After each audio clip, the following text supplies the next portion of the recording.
I come from one of the most beautiful countries in the world, a place full of promise and hope, the one place where you can open a business in less than 48 hours. A beacon of growth and empowerment, it has the world's highest representation of women in parliament and one of the fastest growing economies in Africa. Clean cities and an unrivaled world safety record. The land of 1,000 hills, Rwanda, my country, my home. I'm here at the University of Sussex and I'm doing a master's in climate change and development. It's a one-year course. In life, you're likely to go through a very tough time, but there's always, it's good to be positive also and try to move on and try to live and try to want to become better, go to school. So I'm really fortunate to be here, and I was actually able to get a scholarship. So my government is sponsoring me to be here right now, and I think that just also represents some of the new, like the current government is really investing in the youth, especially because I guess they call us the Rwandan graduate, which means like the Rwanda for tomorrow. So there's a lot of young people who are being sponsored to go to school, and this is regardless of your ethnicity. Rwanda is also the place where my life changed forever 22 years ago. I can't show the world what I looked like as a child, but the memories of my childhood are indelible in my mind. Our home was invaded during the 1994 genocide against the Tutsi. They destroyed everything we owned, but we were lucky to have escaped before they arrived. I think it was around 2 p.m., right after lunch. We just heard noise, like people screaming. We literally could we could see them through our window. It was like just people screaming, and they had machetes and all sorts of things. Very early in the morning, around, it was like, I could say like around 5, someone knocked. Someone knocks on the door, and when we opened the door, it was actually my dad. So my dad he had 2 guys with him. He had paid them to escort him to get us, and so he's like, so yesterday I actually spent a night in an orphanage. I met some old woman, and she told me that everybody was hiding at the orphanage, so we have to go. And we could hear screams and stuff, and so you didn't know if you're gonna see your parents. And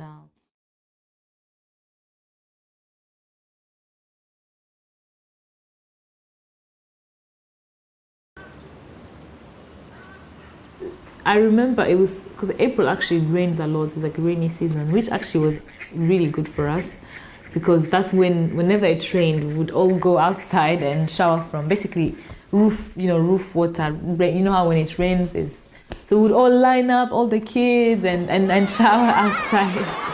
And it was so, it was actually one of the most, we as kids loved it. It was fun. Because they used to say that basically Tutsis have long noses and Hutus have wider noses. So when the soldiers walked in, I would literally try to make my nose big, like try to do this, so that I wanted to be a Hutu, because I knew that there were Tutsis were being chased. Eyes of brown, searching around for the next to die. Eyes of brown, peering the ground for a Tutsi, asking why. Eyes of brown, clinking a sound, machetes raised high.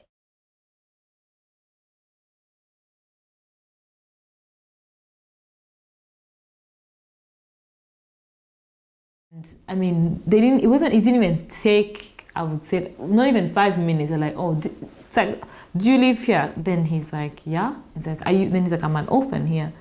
But they didn't even give him the time to explain. They just shot him, and I remember the guy who shot him goes, okay, bye children, it was nice to see you, we'll come back visit. Yeah. Eyes of brown, making the Hutu name renowned, saying Tutsis turned a blind eye.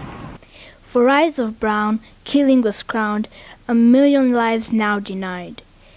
Eyes of brown now surround the lives they had denied.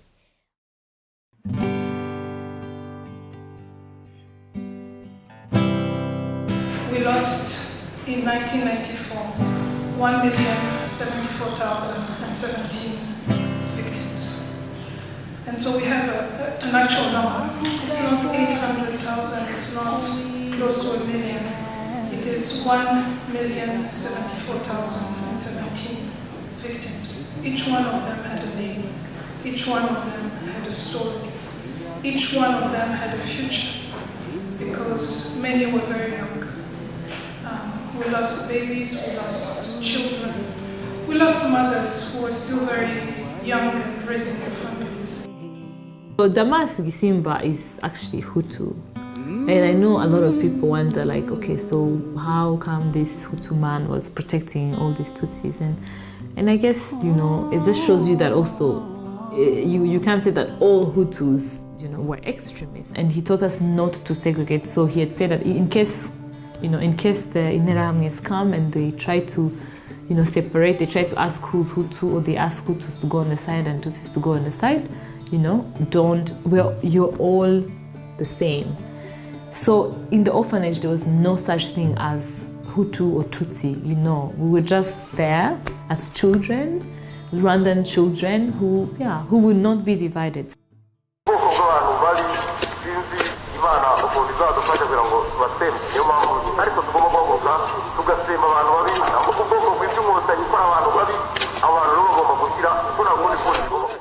What happened was, with the day, you know, they said goodbye to us, they bumped into, it was a young man who worked at the orphanage, and my mom had actually taught him in primary school, because my mom used to be a teacher. He actually told them, you know what, come, I'll show you, I'll hide you, I have a safe place for you to hide. I'm not gonna let you go and get killed. So my parents, along with 5 other adults who also had children at the orphanage, were saved like that. I mean, my mom told us stories like every time it rained and we went outside to take our showers, they would actually all fight to see their children through the window. And so you can imagine what it was like to have 7 adults in this tiny place. I mean, it wasn't obviously comfortable.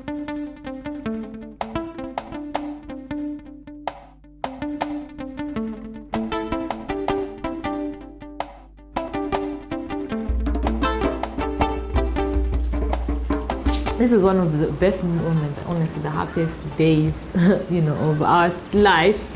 Because I remember when we went on the bus with my sisters, we turned around and saw our mom. Our mom was on the bus. So you can imagine how emotional this was. But my mom was scared, you know, because there were 3 buses, and she was scared because our dad was not on our bus. My dad, before the genocide, he was in, actually, it's called PL, Parti Libéral. He was in an opposition party. So he was one of those, he was wanted, and he was on the list of the people who had to be killed. So, and when we were getting on the bus, there were soldiers. So my mom was like, this man is not going to survive this time, you know? So the head, it was a mayor, he knew my dad. And they had met at in a family where both of them were godfathers. So it was like a baptism or something, or some communion in a family. And apparently, so my dad was a godfather, and he was also a godfather of their children. So they had met in a family. So when this guy saw my dad, he was like, oh my God, you're still alive. And the reason why he was so surprised is because on the radio, they had actually mentioned that my dad had been killed. So this guy is like, you know what, these people are under my orders, and let them nobody. If anybody shoots, I will, you know, basically, it's like, you're the one who's going to be in trouble.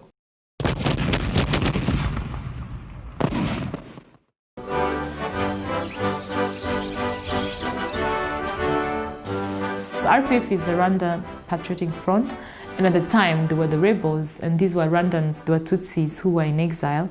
So they're the ones who basically came to stop the genocide. Oh my God, it was just like you know, it was very emotional because everybody just started screaming, and obviously everyone was just hugging these soldiers. They were overwhelmed, you know, because it's like, they were like, to be honest, they were like celebrities. It was like a celebrity coming home and everybody is just hugging them. The saddest thing is that, like, my mom has never found her mom, her grandmother, because when they killed her, they threw her in the river. So, you know, she's not even been able to find, you know, the body to actually bury her. One thing that I have to say that I'm really thankful. So like in my life, I always have to remind myself that, oh my God, like this could have happened, but I'm here, you know. So I've just learned to be thankful, really thankful, and appreciate life, you know, every moment, because, you know, sorry, I'm crying again. Yeah, because it's I think the thing is we take things for granted, you know, as human beings, and people will complain for small things, and, you know, I mean, I do too. It's not like I don't complain about silly things, but I always remind myself that, okay, you know what, you're so much better off, and we could have died. I could have lost my parents. My vision for Rwanda, and really what I envision for my children, is to live in a Rwanda that's, you know, that's safe, and one identity. We keep this Ndunu Nyarwanda, which means that I'm Rwandan, you know, and because I think we're gonna achieve so much more. And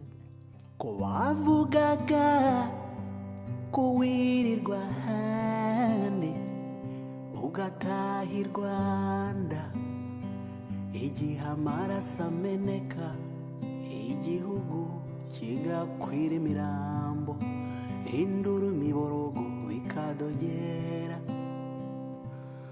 waruri